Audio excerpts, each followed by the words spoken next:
All right, we're back for another Swampcast. Pat Dooley, the Gainesville Sun. This is Robbie Andreu, the Gainesville Sun. And it doesn't seem like Florida-Tennessee week without Luther Ogle around, Robbie. I wish James Bates was back Those were the good old days, weren't they? Yeah, it was fun. And let's get this out of the way right now. James Bates, one of the characters in my book, Game of My Life. And he is a character. You can get it at Barnes & Noble or Amazon.com. At any rate, here's shameless. that was pretty shameless, but I got to get it in. Here's Florida-Tennessee week. I mean, it's been about what it normally is. Not a lot of trash talking anymore. Not like '96. That was the best trash talking year. That was great. The Florida players walked in and just went wild. We couldn't write it down quick enough. Yeah, and I don't think we had tape recorders back then. I was that's right. I think you had a chisel. Yeah. And it was on stone. Yeah, I was actually in Knoxville, and they couldn't. Boy, when they heard those comments, yeah, they jumped all over. Peyton Manning has happy feet, and he holds it like a martini. He shaker. hits the ball, bats the ball around. There was all kinds of stuff. That was good stuff. It's been pretty quiet this week. Now you can try to contrive some. Like last year when Tony Joyner said, we want to go there and make a ham sandwich. It doesn't say anything, but it sounded like trash talk. Tennessee people went wild over it. Yeah, what do you mean ham sandwich? Well, they aren't used to eating that well. So there's no question, though, that the rivalry is a big deal. It's a game is a big deal. Robbie and I actually have something going in Saturday's Gainesville Sun that you can read and also online. Big game or big rivalry. And it hasn't been around a long time, but it is what it is, and it's certainly exciting this time of year. Yeah, and the game means so much, Pat. It's early in the year, and the winner of this game, is in a good position in the division now. So, and it's always been that way. That's what's made it such a big game, and why it is growing into a big rivalry.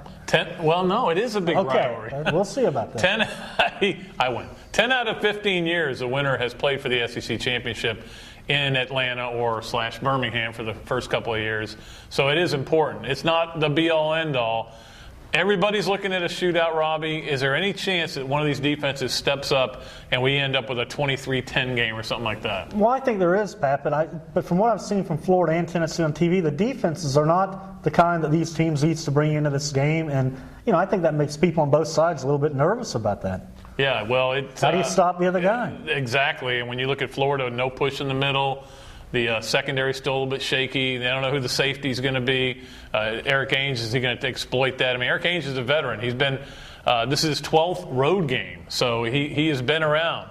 Tim Tebow, this is his first as a starter, first game as a starter in a big game like this. So it'll be interesting to see how they handle it. But, yeah, Tennessee's defense isn't scaring anybody either. Yeah, and you look at it, both teams are playing a true freshman at cornerback. I mean, when's the last time two prominent SEC teams did that? They're going down the tubes, both of them. I don't know what's going on here. A lot of passing yardage there. But it is Florida-Tennessee, so it'll be exciting. The place will be rocking.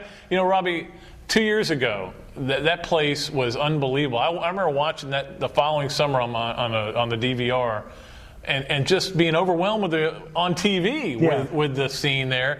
2 years before that, it wasn't that way. It was like go to sleep type stuff. People were selling tickets for $1, and they were giving tickets away. They were actually giving you a ticket and money just to go to the game. But 2 years ago, when Caldwell ran that reverse for a touchdown, that place went. It was electric. People were standing on their heads. It was incredible, and it should be that way this week. It should always be that way.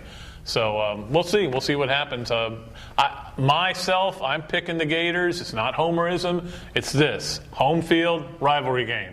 Urban Meyer hasn't lost one yet. There's no reason to think he'll lose this one. But I think more than 8, obviously the number one result is who wins, Robbie. But there's so many angles going to this game that it'll be fun to see how they all play out. And I just have a feeling, Pat, that Urban Meyer has a way of finding some other part of the game to get a touchdown. Special teams or turn game, block a punt. He's going to do something to maybe put it over the edge where it wipes out the problem they're having on defense in a way. Could be Brandon James. Could be, like you said, a block punt, and it'll be fun to watch. He could bait him into another fake punt like he did 2 years ago. That didn't work out too well for him. Watch for Riley Cooper, too. He's going to have a chance to maybe go deep. Yes. Riley Cooper's got a chance. Not saying he will. He's got a chance.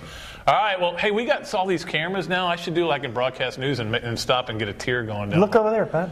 Hey. No, it's over here. It's over here, yeah. All right, that's going to do it for this Swampcast. Hope you guys had a good time. We did. It's Florida-Tennessee week, man. That's all that matters. We're excited about it. Robbie Andreu, Pat Dooley saying so long from the Sunshine State.